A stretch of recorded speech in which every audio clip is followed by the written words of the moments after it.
کیا آج ہم ان کو جہنم کی آگ سے بچانے کی فکر و کوشش کر رہے ہیں؟ کہیں ترتیب بگڑ تو نہیں گئی کہ ہم دنیا والوں تک تو اللہ کے پیغام کو پہنچا رہے ہوں لیکن اپنے گھر والوں کو بھول گئے؟ تو یہ دیکھیے، بیوی ایمان لے کر آ رہی ہیں، قریبی دوست ایمان لے کر آ رہے ہیں، غلام ایمان لے کر آ رہے ہیں، اور کم سن علی ہیں جو آپ کی کفالت میں ہے رضی اللہ عنہ، وہ ایمان لے کر آ رہے ہیں۔ یہ دعوت پہلے دن سے شروع ہو گئی۔ بہت سارے احکامات ہیں دین کے بعد میں آ رہے ہیں، بہت ساری سنتیں ہیں جو بعد میں آ رہی ہیں، لیکن وہ سنت جو 23 برس تک ہمیں دکھائی دیتی ہے، روزانہ دکھائی دیتی ہے، پہلے دن سے دکھائی دیتی ہے، غار حرا کے فوراً بعد دکھائی دیتی ہے، حجۃ الوداع کے اعلان تک دکھائی دیتی ہے، وہ دعوت اللہ کی سنت ہے، وہ اللہ کے بندوں کو اللہ کی طرف بلانے کی سنت ہے۔ یہی اللہ کے نبی سے کہلوایا گیا صلی اللہ علیہ وسلم۔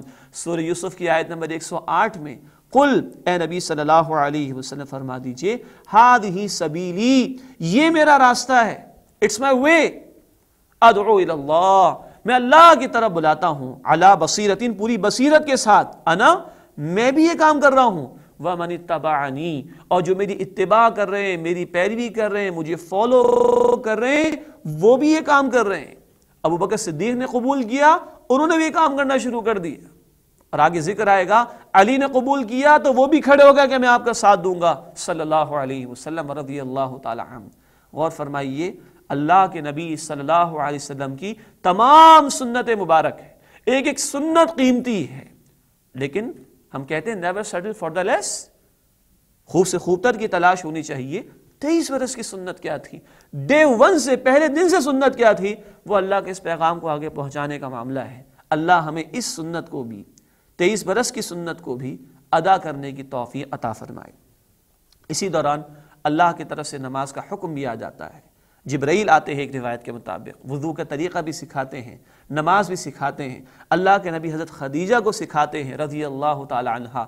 ایک روایت کے مطابق اول دور میں 2 رکعت صبح اور 2 رکعت شام فرض کی گئی، پھر بعد میں قیام اللیل، تہجد کی نماز کی فرضیت بھی آ گئی، پھر وہ شب معراج کا معاملہ ہے کہ 5 وقت کی نماز اس وقت فرض کی گئی۔ امت پر تو 5 فرض رہ گئیں، لیکن قیام اللیل اللہ کے نبی صلی اللہ علیہ وسلم پر فرض ہی رہا۔ اللہ کے نبی تنہا بھی نماز پڑھتے تھے، لیکن جب صحابہ نے ایمان قبول کرنا شروع کیا ہے تو پوشیدہ طور پر نمازیں ادا کی جاتی تھیں۔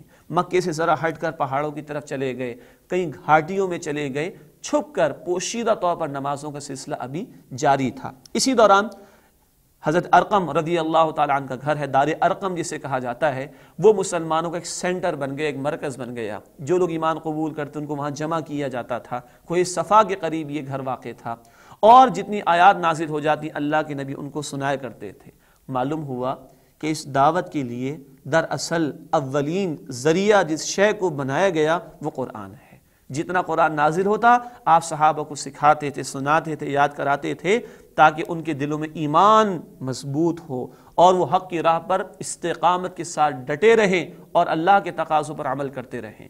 تو قرآن جتنا نازل ہوتا آپ صحابہ کو سکھاتے تھے، سناتے تھے، یاد کراتے تھے۔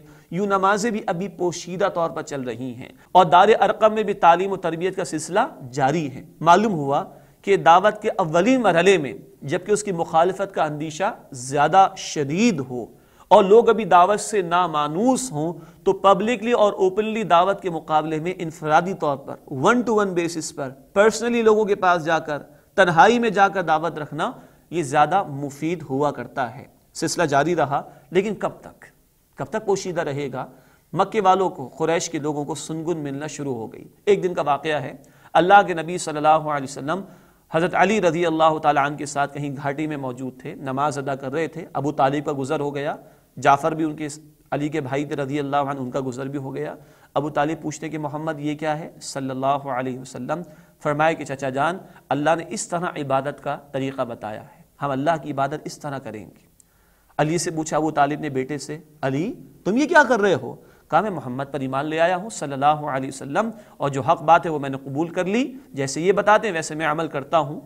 ابو طالب پوچھتے ہیں کیا سوچ سمجھ کر قبول کیا؟ علی کہتے ہیں بالکل سوچ سمجھ کر قبول کیا۔ تو ابو طالب کہتے ہیں ٹھیک ہے، میں عبد المطلب کے دین کو تو چھوڑنے پر آمادہ نہیں ہوں، لیکن تم جو چاہو کرو، محمد کی بات برحق ہے صلی اللہ تعالی علیہ وسلم۔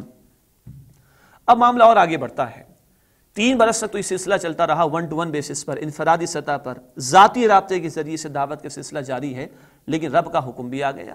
رب کائنات نے سورۃ الشعراء آیت نمبر 214 میں اس بات کا اعلان فرما دیا کہ اب اے نبی صلی اللہ علیہ وسلم اعلانیہ طور پر خبردار کیجئے، وَأَنذِرْ عَشِيرَتَكَ الْأَقْرَبِينَ، اے نبی صلی اللہ علیہ وسلم اپنے قریبی رشتہ داروں کو خبردار کیجئے، وارن کیجئے، ڈرائیے اللہ کے عذاب سے، اور یہ دعوت ان کے سامنے رکھیے۔ ترتیب دیکھیے، بیوی کا معاملہ حل ہو چکا، دوست ایمان لے آئے، غلام ایمان لے آئے، اور کمسن علی جو آپ کی کفالت میں ہے، کزن بھی وہ ایمان لے آئے۔ اب اس کو اور آگے بڑھائیے، ایک جگہ رک بھی نہیں جانا، بات کو آگے بھی بڑھانا ہے، لیکن ترتیب بتا دی گئی، جو جتنا قریب اس کا حق بھی اتنا زیادہ، اس تک دعوت پہنچانا شروع کیجئے۔ آپ نے اس حکم پر عمل کرنا شروع کیا، آپ پریشان بھی رہے، میں کیا کروں، اللہ کا حکم تو آ گیا۔ پھپھیاں پوچھتی محمد کیا ہو گیا ہے، کیوں پریشان دکھائی دیتے ہو؟ آپ فرماتے ہیں صلی اللہ علیہ وسلم کہ رب کا حکم آ گیا ہے، مجھے دعوت پیش کرنی ہے خاندان والوں کے سامنے، آخر میں کیا کروں؟ ایک پھپھی جی نے کہا کہ محمد دعوت کر ڈالو، ہاں ابو لہب کو نہ بلانا، وہ تو تمہارا شدید دشمن ہے، وہ بات نہیں مانے گا تمہاری۔ اللہ کے نبی نے بہرحال دعوت کا اہتمام کیا۔ خدیجہ مالدار خاتون تھی رضی اللہ تعالی عنہا، انہوں نے پیسہ بھی خرچ کیا۔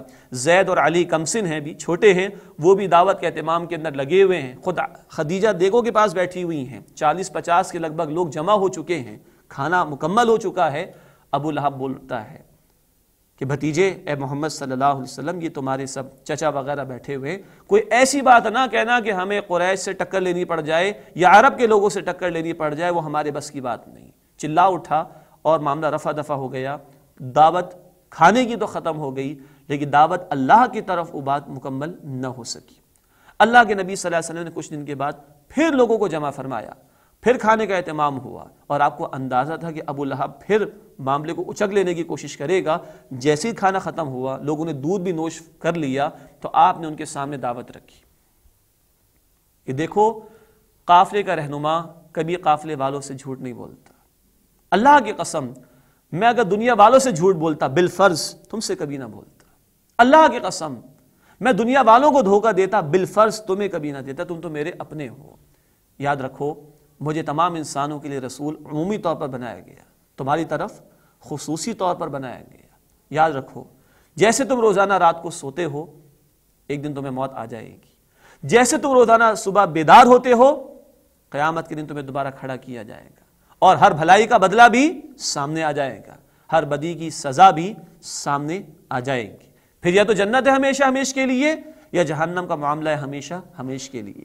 اور میں تمہیں ایک اللہ کی دعوت دیتا ہوں، اس کلمے کو مان لو تو فلحو، تم کامیاب ہو جاؤ گے۔ کسی کی ہمت